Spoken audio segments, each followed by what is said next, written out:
Good evening, and thank you for joining us for this memorial service to mark the Shloshim, 30 days since the passing of our emeritus Rabbi, Rabbi Dr. Raymond Appel, AO, RFD, Moreno Harav Betzalel, Ben Reb Chaim Yitzchak Zeker Tzadik Levracha. I want to welcome members of the Appel family, Rabbanim, distinguished guests, and all those who've come to celebrate Rabbi Appel's life. The service will begin now with Matovu, followed by Mariv, which you can find on page 202 of the Green Siddur.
The memorial service begins with Enosh sung by the choir.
The readings begin with Psalm number 1, to be read in Hebrew by Rabbi Dr. Aryeh Solomon, who was brought up in the great synagogue and was mentored by Rabbi Apple. And the English will be read by Rabbi Selwyn Franklin, a longtime colleague of Rabbi Apple in the Sydney rabbinate and on the Sydney Beth Din.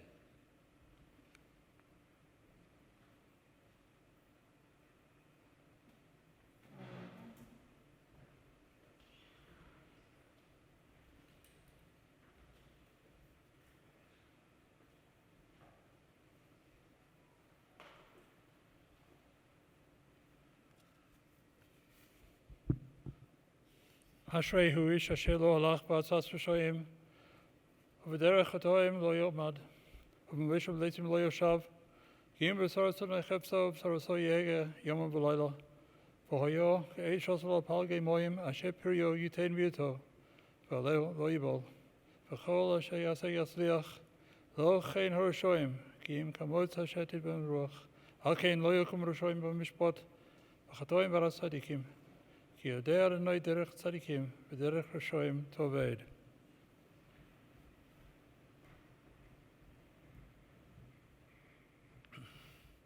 Happy is the man who has not followed in the counsel of the wicked, or taken the path of sinners, or joined the company of the insolent.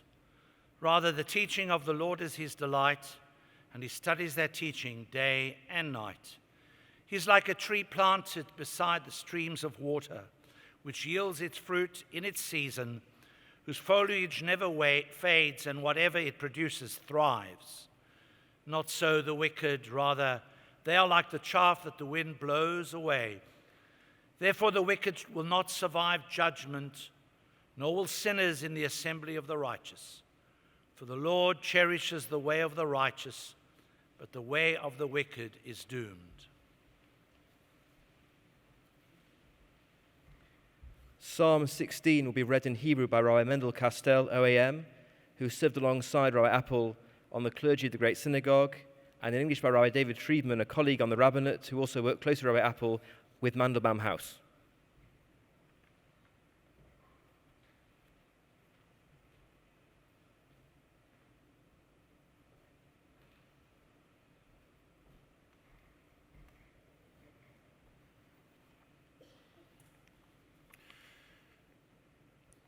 Michtam le David, Shamreni el Kisisivach, Amart la dinadna atatova sibal Ligdashim ashabarat heim vadir khefsivam, Yirbuat vasamacher maru balasichnis kemidam, Balasesh motam asvatai. Adonai menat chelki v'chostem garoli, Chavalim naflu li banimim af nachalat shafra alai. Avarechne ashiyatzane aflelot yisruni chiotai, Shivita Adonai lenegdi tamid, Kimimini balamot. לכן שמח ליבי ויגל כבודי הבשרי ישכון לבטח. כי לא תעזוב נפשי לשאול, תיתן חסידך לראות שחת. תודיעני אורח חיים סוף שמחות פניך, אני מות ממך נצח.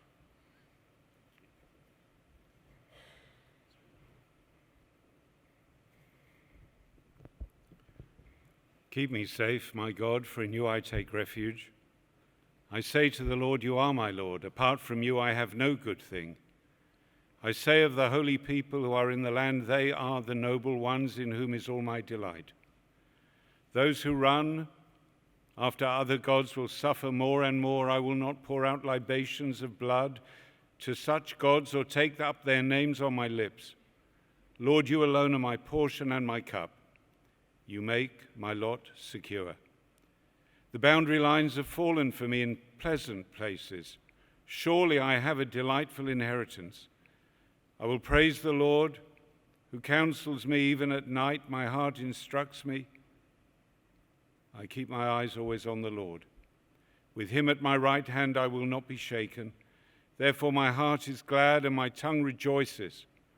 My body also will rest secure because you will not abandon me to the realm of the dead, nor will you let your faithful one see decay. You make known to me the path of life. You will fill me with joy in your presence, with eternal pleasures at your right hand.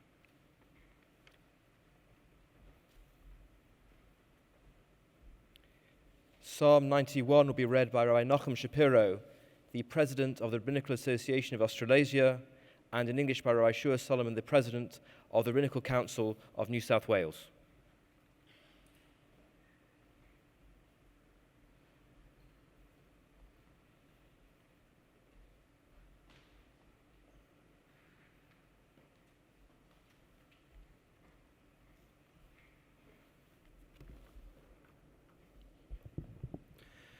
Yeshev b'seiser elyon b'tzel Shaddai Yisleinon.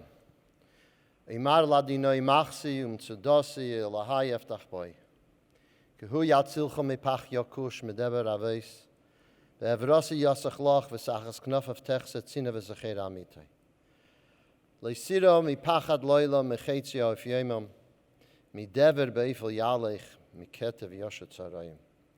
Ipeil mitzit chele for vava miminecha eilecha lo yigash. Rak beinecha sabit vishilumas rishoyim tira ki ata adinoi machsi yelyin samta meinecha. Leisune eilecha ra v'nega la yikrav ba'alecha ki malacha v'yitzav elach l'shmarcha b'chol drechecha. Al kapayim yisuuncha pentigoif ba'even aglecha Ashachal v'ofesen tidreich tirmois gefir v'sanin. Kevi chashak v'avalteu asagveu ki adashmi. Ikereini v'eneu ime enechi v'tzorach alzeu v'chabdeu. Erich yomim as biyeu v'areu b'shuasi.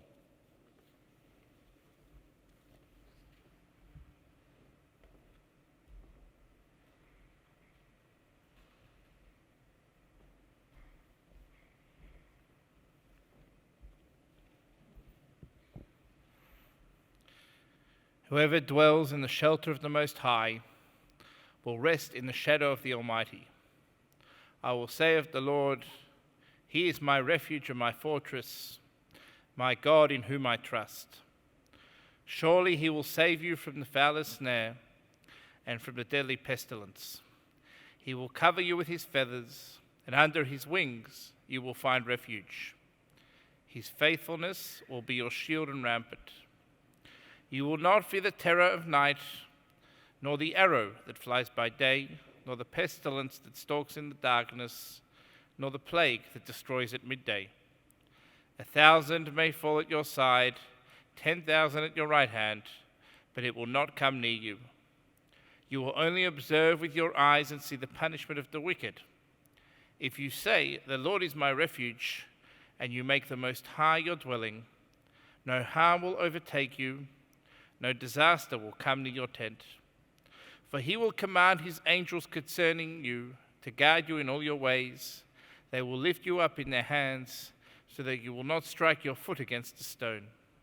You will tread on the lion and the cobra. You will trample the great lion and the serpent. Because He loves me, says the Lord, I will rescue Him. I will protect Him, for He acknowledges my name. He will call on me, and I will answer Him. I will be with Him in trouble. I will deliver Him and honor Him. With long life I will satisfy Him and show Him my salvation.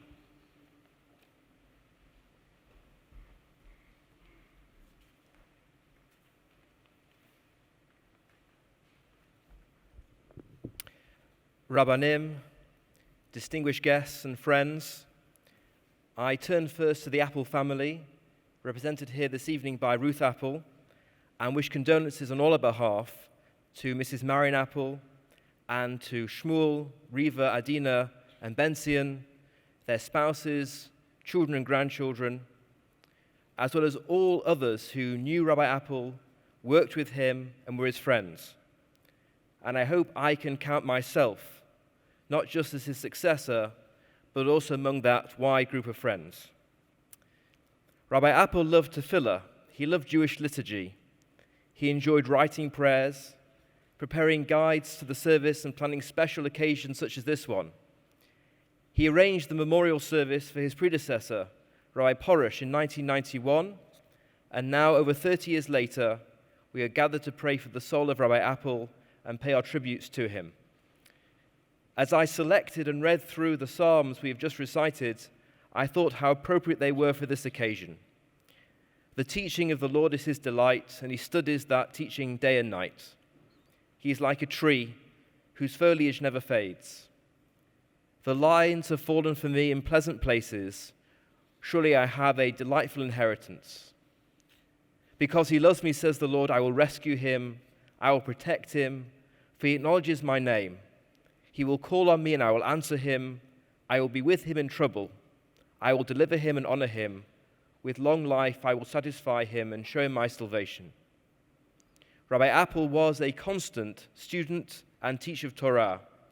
From the bookshelves of Melbourne University Library, the religion section, which he worked his way through as a student, to the pile of Jewish books that he read on the deck of the ship that carried him from Australia to his training at Jews College in London, to the weekly installments of Oz Torah that are still appearing.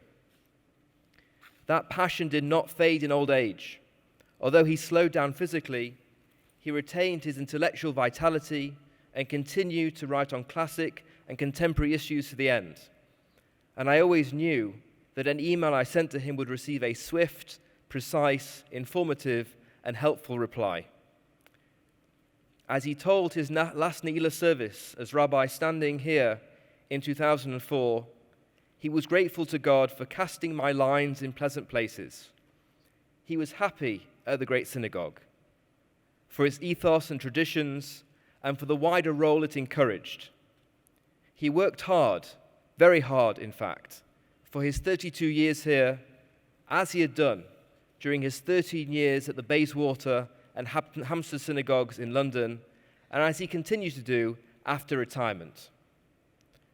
God saw his dedication to his Avodat HaKodesh, his sacred work, and rewarded him with long life, with honor, and ultimately what was most important to him, children, grandchildren, and great-grandchildren following in the way of Torah and mitzvot. Rabbi Appel was not destined for the rabbinate. His parents were shul-goers at St Kilda in Melbourne, but not strictly observant, and under the influence of mentors including Dr. Samuel Billigheimer and his own inclinations, he adopted full halachic observance. As a student in arts and law, he started teaching others. He left for England in 1958, and it became clear over the next 2 years that he was set for a career in the pulpit. The early Rabbi Appel, Reverend Appel, as he was in those days, was formed by a series of rabbinic models. Rabbi Jacob Danglo of St Kilda remained an exemplar of a dignified minister who gave thoughtful sermons. In London, Chief Rabbi Brodie, Dr. Isidore Epstein, Rabbi Koppel Kahana, and others represented the different elements of the ideal rabbi, both more modern and more traditional, as teachers and as preachers. In his early positions, he showed his customary energy and imagination. He started a range of initiatives for all ages at Bayswater between 1960 and 1965, and at Hampstead between 1965 and his appointment here in 1972. It was during that period that Rabbi Jonathan Sachs came under his mentorship. Rabbi Appel officiated at Rabbi Sachs' wedding because, as Rabbi Sachs wrote, quote, "Elaine and I knew that he was a very special human being. More than anyone else, he cared for Jewish students. He spoke our language. He was accessible, understanding, generous, and wise. We loved him then.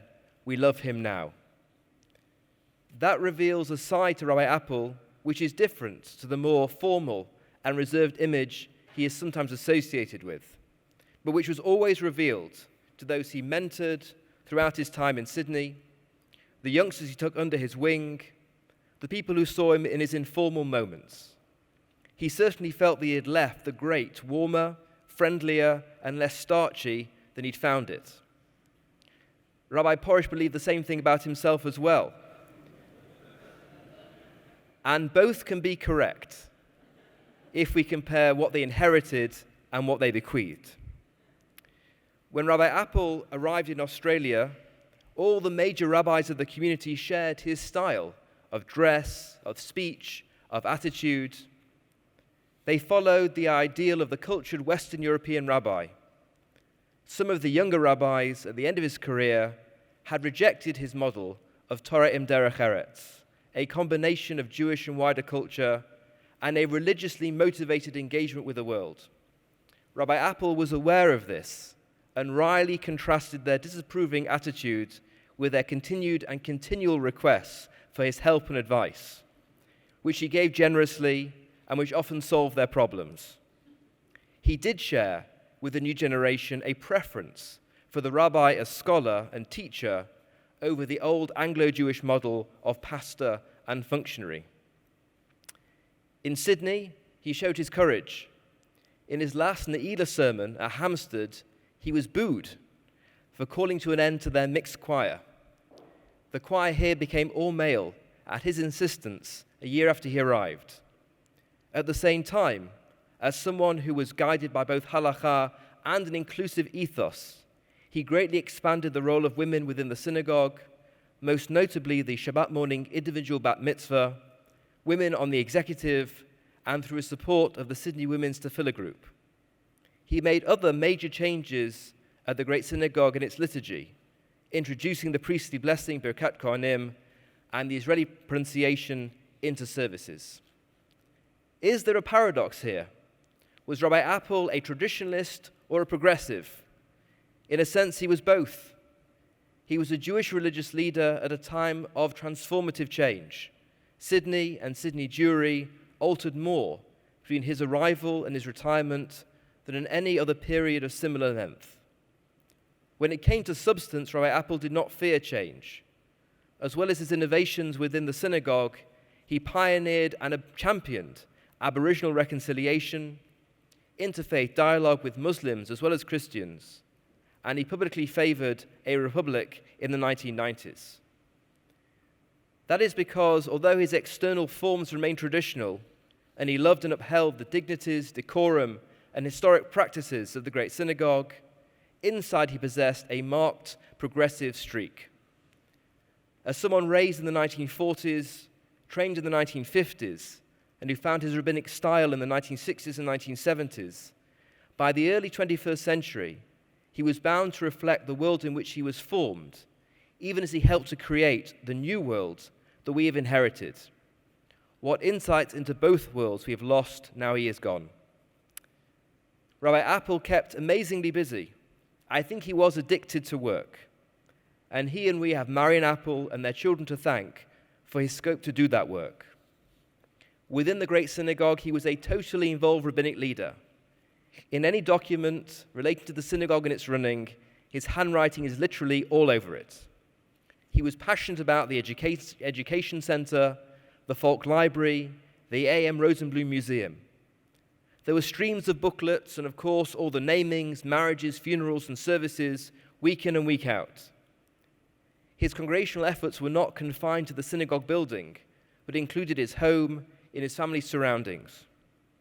He was steadfastly supported by loyal colleagues, especially Reverend Gluck, Rabbi Belfer, and Rabbi Castell, and responsible and hard-working boards and offices.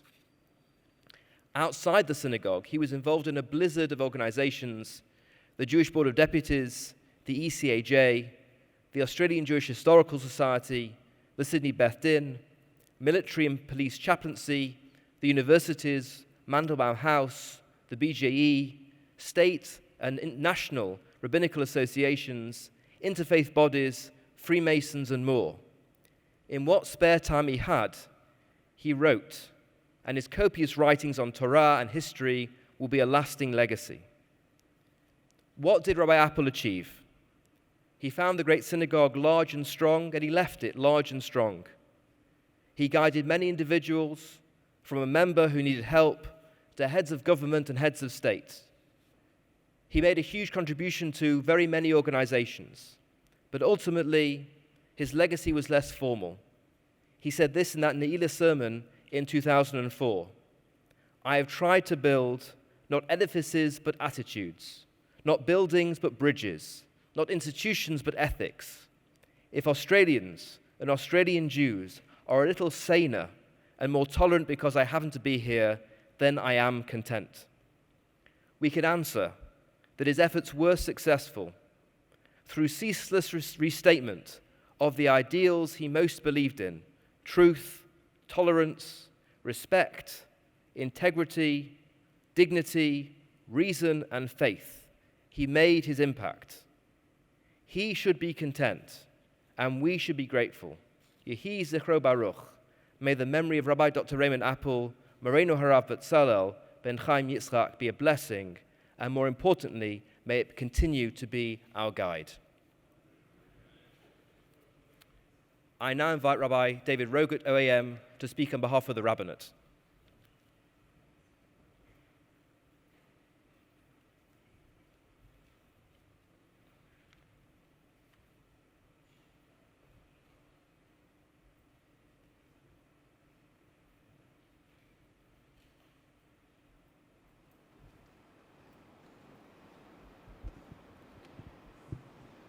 Hello, can you hear me? Next important question, can you see me?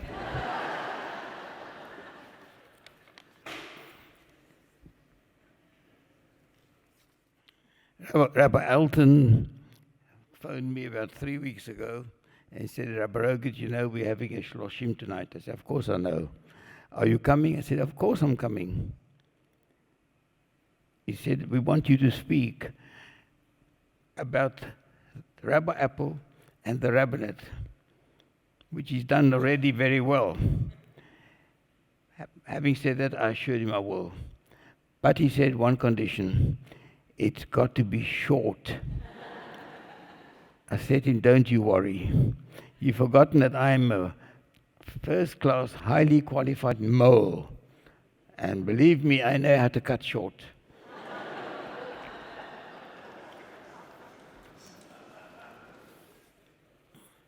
Rabbi Elton, just distinguished Rabbonim, President of the Board of Management, Mr. David Lewis, ladies and gentlemen.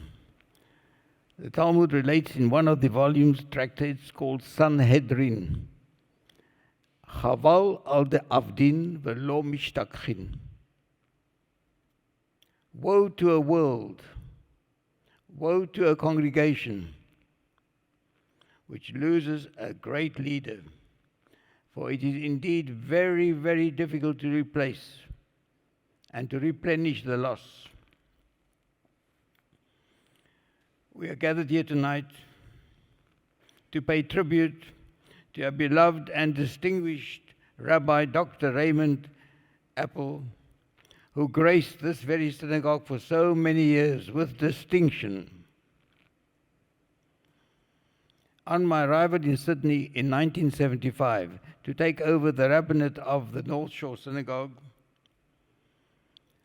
I had the privilege of establishing a wonderful rapport with Rabbi Apple, both on a personal level and as a revered colleague. He was such a gentle, kind person. You wanted help, he was readily available to give guidance.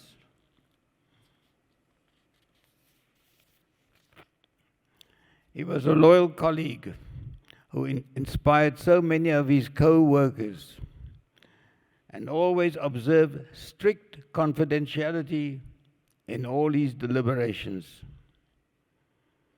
Rabbi Apple and I were both Dayanim on the Beth Din for 36 years. He was a role model, always seeking to accommodate the needs of the community within the strict letter of the halakha. He was one of the founders of the Kashrut Authority. He continued to work for the Kashrut Authority, which today provides outstanding services for the entire New South Wales Jewry under the leadership of Rabbi Gutnick. He served, as we heard before, both as leader of the local New South Wales rabbinate, then proceeded to become the head of the federal rabbinate.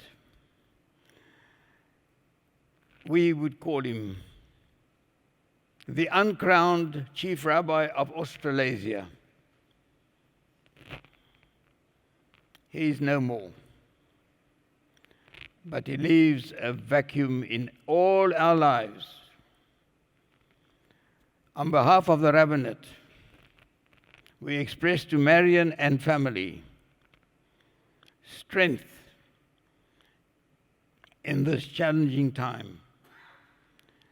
May the dear soul of Rabbi Raymond Apple be bonded in the bond of eternal life. Thank you.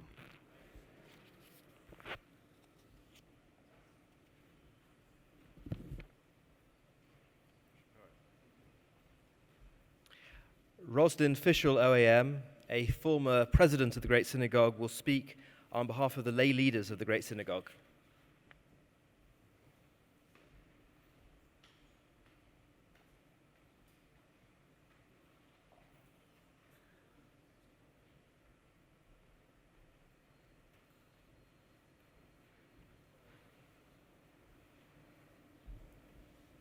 Rabbi Elton, Mr. President, learned rabbis, members of the clergy, distinguished guests, Marian and the Apple family in Israel, and the Apple family here represented by Ruth. Friends, Rabbi Dr. Raymond Apple, AO RFD. The post-nominals, while impressive, give little insight into the fullness of the character of Rabbi Apple, now of blessed memory.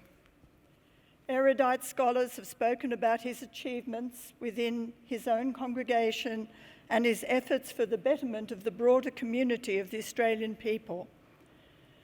My aim is to reveal Raymond Apple, the person with whom I had the privilege of working for 11 of my 16 years on the board of the Great Synagogue. In order to fulfill this role, I have enlisted the help of my colleagues, former presidents and a member of the board, who have contributed their own experiences working alongside our late esteemed senior rabbi. Norton Whitmont, former president and life member of the board, recalls the time Rabbi and Marion arrived with their young family to take the place of Rabbi Dr. Israel Porush, who had dominated Australian Jewry for the previous 25 years. By contrast, says Norton, here was a young local rabbi, shy and engaging, with a bunch of young children, bringing a fresh approach to this august role.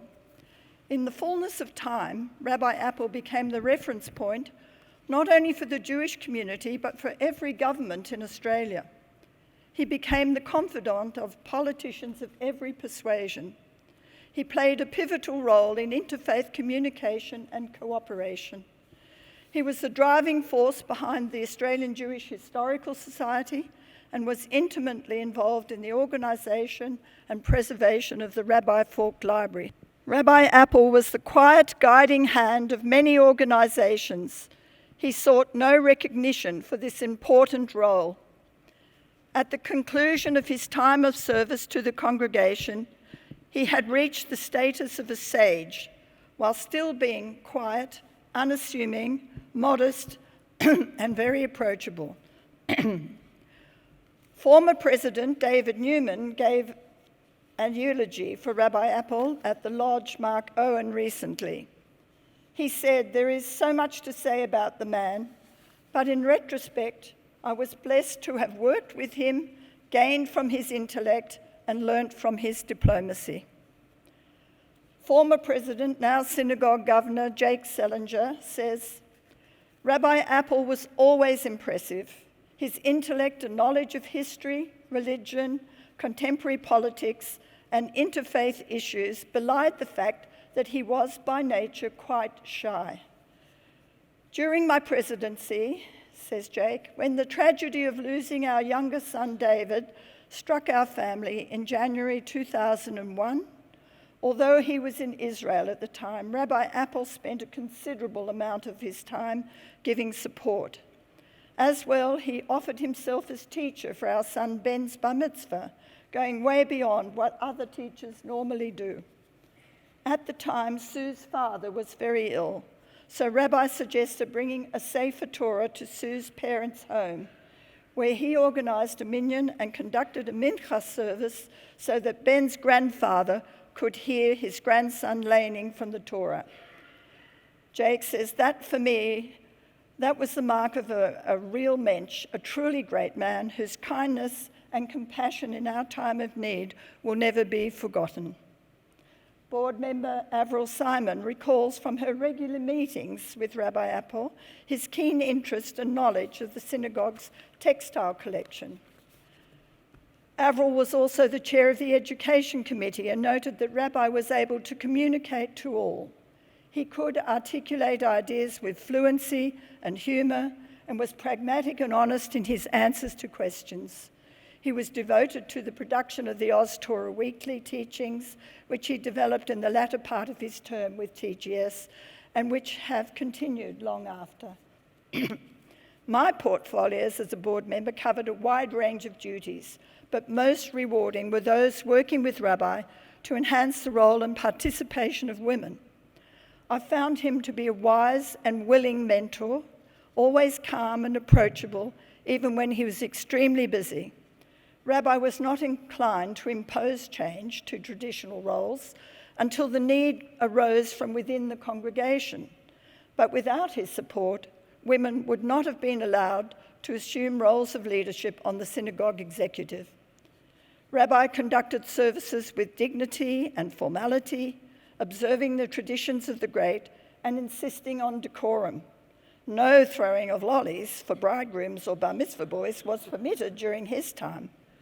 However, early in my period on the board, I approached him about the possibility of a girl having an individual bat mitzvah on Shabbat morning. He said he would give it some thought.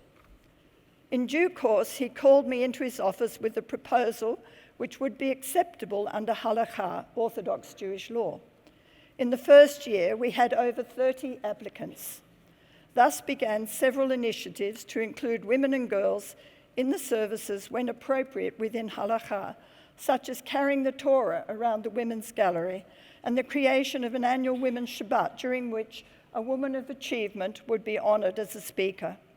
These and many other changes to the role of women attracted criticism until they were adopted by other Orthodox congregations around Australia.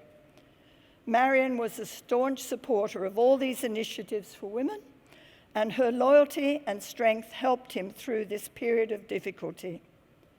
As Susan Bures has written, Rabbi Apple was, quote, a passionately committed religious mentor to the Women's Tefillah group. This group of observant women, founded by Shelley Einfeld-Baram and others, learned to read from the Torah and attended our Women's Shabbat on several occasions. In time, they conducted the afternoon mincha service in the synagogue, while the men conducted their service separately in the Falk Library. What a revolution. Through all these innovations, which were frowned upon by some in the rabbinate, Rabbi believed he was helping women to fulfill their religious aspirations without breaking Jewish law. His courage and dignity under pressure never wavered. On a personal level, I found him wise, kind, humane, and compassionate, always ready with a sensible solution to a problem, putting things into perspective. His gentle sense of humor quickly dispelled any tension as he gave respect and received it in equal parts. There was never any fuss as he went about his tasks and challenges. He was an indefatigable worker. His leadership and commitment to many causes, especially his huge influence on interfaith relationships and multiculturalism, was admired throughout the broader community. The board recognized the importance of this work and allowed him the space to continue his efforts in this public role as representative of our Jewish community on religious matters. I was honored to host a dinner at our home in Lavender Bay, marking Rabbi and Marion's 25th year of tenure at the Great, at which he insisted on arriving by boat. A water taxi duly brought them to our marina, where they alighted like royalty, followed by a contingent of board members and their wives. It was great fun and showed a lighter side of him than most would normally see. At his farewell event at the Art Gallery of New South Wales, Rabbi enjoyed all the teasing and humour and good spirits as part of the show, as much as he did the musical delights that accompanied them. He was indeed a man for all seasons, words which playwright Robert Bolt used of Sir Thomas More as, quote, the ultimate man of conscience, remaining true to his principles and religion under all circumstances and at all times. This description also fits Rabbi Raymond Apple, who faced many challenges in his time, but who stood by his beliefs and principles despite pressure. Now, you may have noticed the rather unorthodox portrait of Rabbi by artist Robert Hannaford, which was hung among the finalists in the Archibald exhibition of 2003. There is a story attached to this. Rabbi was seated at a chair without arms when we realized we had forgotten to bring a prayer book for him to hold, as was custom for this style of portrait. By the time I had returned with the prayer book, Hannaford had sketched out the pose with arms folded, and they both declared that was how he would be portrayed. I smiled as I thought, yes, that's the mark of the man, determined and not to be swayed once he believed something was worth fighting for. A legacy for all of us in these troubled times. Vale Raymond Apple of blessed memory.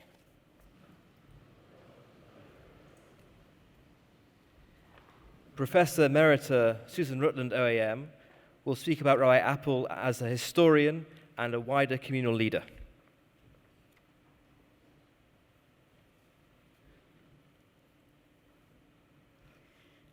Rabbi Apple, Rabbi Elton, learned rabbis, distinguished guests, Mr. President, Marion, and the entire Apple family. I've been asked to say a few words about Rabbi Apple's manifold contributions outside of his ministerial duties. In the few minutes that I have been allocated, and I'll try to be not too long, I can only touch the tip of the iceberg. Rabbi Apple was a towering figure, not only in the Jewish community, but also in the general community.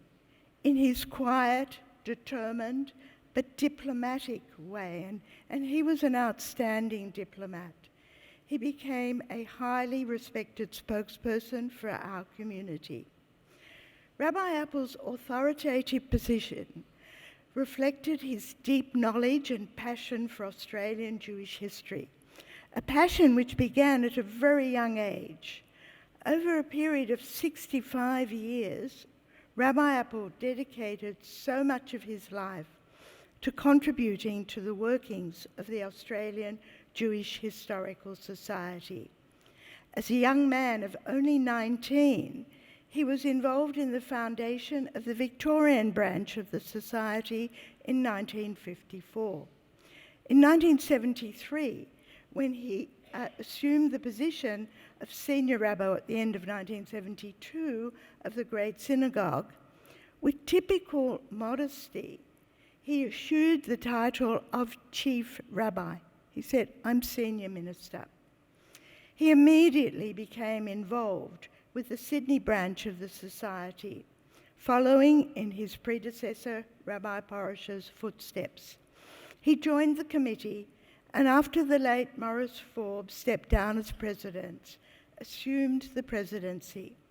Subsequently, he became our patron, continuing with his dedication to the Society. Rabbi Apple's signature tune for Australian Jewish history was his weekly Oz Torah articles, which we've already heard about, which later were published on the web. Here he covered so many different topics, leaving us with a rich legacy of historical materials. As well, he published several books, too numerous to enumerate here. Of greatest importance was his book, Sydney's Big Shul, The History of the Great Synagogue. The origins for this book started already in the 1970s in preparation for the Great Centenary. It finally resulted in a magnificently produced and illustrated book in 2008. Over his lifetime, Rabbi wrote 42 articles for the journal. In 1955, at the age of 20, he published his first article, which analysed the nature and constitution of the Victorian Jewish community during the first decade of the 20th century. After his retirement in 2005, when he finally had more time to devote himself to scholarship, he would send me, as editor of the Sydney edition of the journal, an article to be published almost every year. I have a very strict rule about only publishing one article from the same author in each journal. So in 2022, he had an article published in both the Sydney and Melbourne editions of the journal. He must have felt that his time was running out. In his original 1955 article, he described the key Melbourne rabbi of the late 19th and early 20th century, Rabbi Dr. Joseph Abrahams, and I quote, "His views were deep but shrewd. He was never afraid to speak his mind. What is more, when he was outspoken, people listened and took note." His last article, which I published last year, was entitled "The Doctor and His Brothers, the Abrahams Family." Just as in his very first article, focused on one of the foundational rabbis of Australian Jewry, so his last article return to the same theme. His 1955 article began with the words, "The great Dr. Arnold once said of history that there were two things we ought to learn from it. One is that we are not ourselves superior to our fathers. Another, that we shamefully and monstrously are inferior to them if we do not advance beyond them." There is no doubt that Rabbi Apple has ensured that we have advanced well beyond our fathers in the realm of Australian Jewish history, an area to which he dedicated his life. But this was not the only aspect of Australian life to which he dedicated himself. His efforts reached into two other major areas. Firstly, as a tireless worker for Jewish-Christian relations, and secondly, in his contributions to the chaplaincy. A discussion of Rabbi Apple's involvement with Jewish-Christian relations requires a lot more than a few minutes. Our speakers have already referred to it, but I can only give you a taste. He certainly lived through a period of radical change. In his 2020 Reflections article on his life, he wrote, "The story involves two farewells. The first was in Melbourne in early 1958, when a function at the Toorak Road Synagogue Hall marked my departure for study in London. In England, I gained a rabbinic diploma, a wife and children, and I started my pulpit career there before returning to Australia in late 1972. The second farewell was in 2005 in Sydney, when the Great Synagogue gave me a reception on my retirement. Both functions had Catholic symbolism. In 1958, a Catholic lady who worked in the Jewish Education Board office felt unable to enter a synagogue because she felt it would infringe church doctrine. In 2005, Rabbi Apple wrote, the synagogue function was attended by 3 cardinals.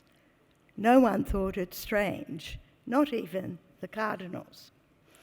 Thus, his lifetime bookended the radical changes brought about by Nostra Aetate, the key document of 1965, which changed the Roman Catholic Church's relationship with the Jewish world. When Rabbi Apple came to Sydney in 1973, he sought to establish a Christian Jewish council, but the Anglican leadership was reluctant. Instead, he established a Christian Jewish luncheon at the Great Synagogue, and that went on for many years. He willingly joined the Catholic Jewish dialogue created by the late Dr. Joachim Schneeweiss, despite the fact, and this was in the late 70s, that the liberal rabbinate was also involved. And that then was a controversial stand. But we've already heard that Rabbi Apple always stood firmly behind his beliefs. He was instrumental in the formation of the New South Wales Council of Christians and Jews in 1987 and represented the community during the 2 papal visits. Again, he was involved with the formal Catholic-Jewish dialogue introduced by the Executive Council of Australian Jewry in 1998. Chaplaincy was another key interaction and involvement of his interfaith work. His association with the Defence Force goes back to his school days when he was a cadet lieutenant at Melbourne High School. He became an Army Reserve chaplain in 1973. In 1988, he succeeded Rabbi Dr. Alfred Fabian as senior Jewish chaplain and Jewish representative to the Religious Advisory Committee to the Armed Services, serving in this capacity for 18 years, including 2 terms as its chairman. He also served as an Ajax chaplain. In all his activities, Rabbi Apple was a bridge builder. He has contributed so much to a positive relationship between the Jewish and general communities, as well as to the historical understanding of our community. In his reflective piece, writing about his lifetime of contributions, published in the journal in 2020, he wrote that the way to be a good Australian Jew is to be good as a Jew and good as an Australian. There is no doubt that Rabbi Apple was both. We are very much in his debt for all his important contributions. Zichrono Livracha. May his memory be a blessing.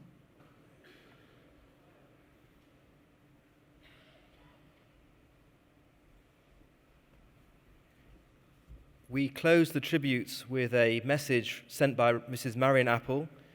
Susan Bure's, Rabbi Apple's old colleague, was to read this, but unfortunately she's unwell, and so it'll be read by Ruth Apple, Rabbi Apple's daughter-in-law.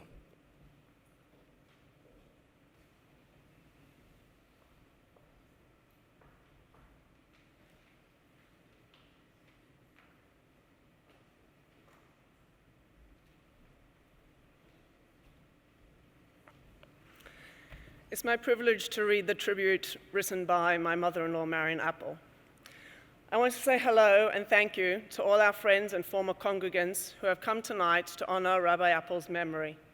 He enjoyed our 32 years here at the Great, as did I. He was able to institute many programs, fill the gap in areas where there needed to be representation, activities, lectures, or happenings. The work stretched and engaged him, especially in helping congregants in many ways and forming lasting friendships with them. He was thankful to have such colleagues as Reverend Israel Gluck, Rabbi Edward Belfer, and Rabbi Mendel Castell to share the work with. Reverend Gluck and his wife Rochel lived in the same apartment building as we did in Elizabeth Bay Road and were our children's de facto grandparents. They taught us how to speak colloquial Hungarian and various juicy Yiddish phrases. Their son Nathan was like a brother to our children. The presidents over the years were helpful, full of advice and support for the rabbi's efforts at making the great greater. My husband also had a close working relationship with the office staff, including Norman Goodman, Esther Alec, Susan Bure's, and Bill Wigeder, who made his work so much easier. We were both involved with the great, as was our family, and bringing Judaism closer to people by example was our aim. We have fond memories of all those whose lives changed because of us, and of all those we entertained in our home. There was never a Shabbat when we didn't have guests over, and the Shabbat afternoon oneg was a regular occurrence at our place. Rabbi Apple instituted the oneg as an alternative to having to walk back into town to shul for Mincha and Mariv, and made it a very Hamish get-together for many great synagogue families. I would bake cakes and make tea and coffee for the 40-plus people who attended, and Raymond would give a Dvar Torah in between Mincha and Mariv. It was always a pleasant way to spend Shabbat afternoons. We enjoyed meeting our engaged couples and others from the community at our engaged couples courses.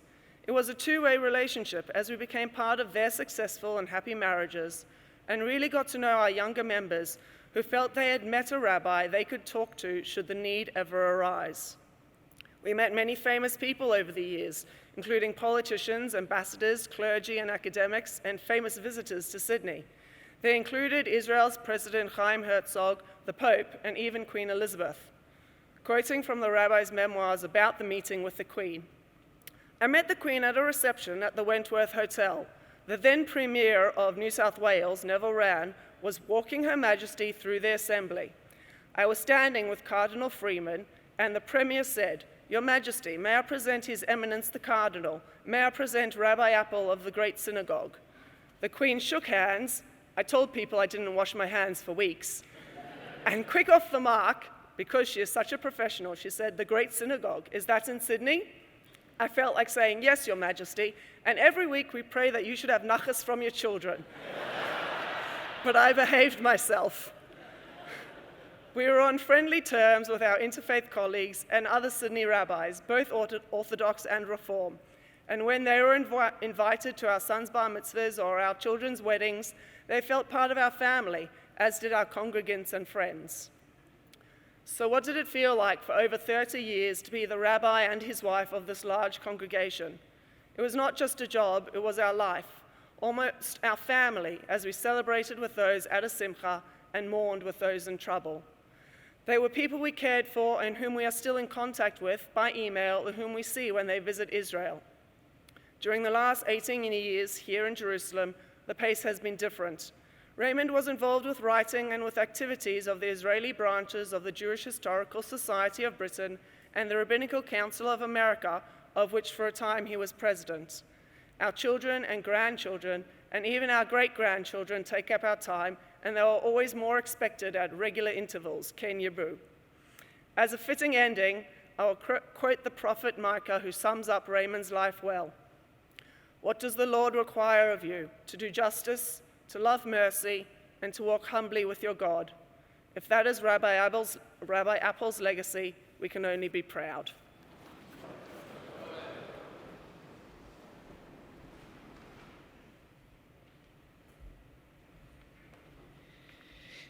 If you're able to do so, please rise for the memorial prayer.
God, full of mercy, who dwells on high, grant proper rest upon the wings of the divine presence amongst the holy and pure ones who shine like the splendor of the firmament, to the soul of our emeritus Rabbi, Rabbi Dr. Raymond Apple, A.O., RFD, who has gone to his eternal home.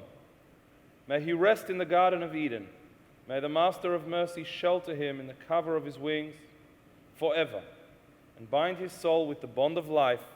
The Lord is his inheritance.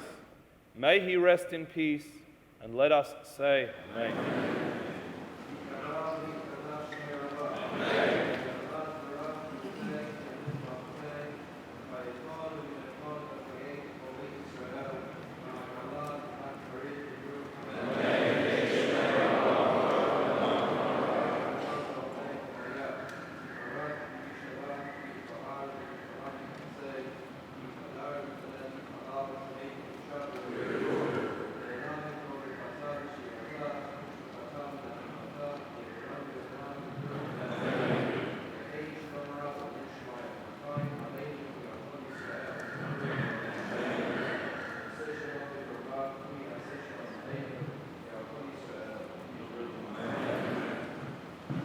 Thank you for attending our service, and thank you to all those who took part. The memory of Rabbi Apple will continue to be an inspiration to us all for many years to come. Our service concludes with Yigdal.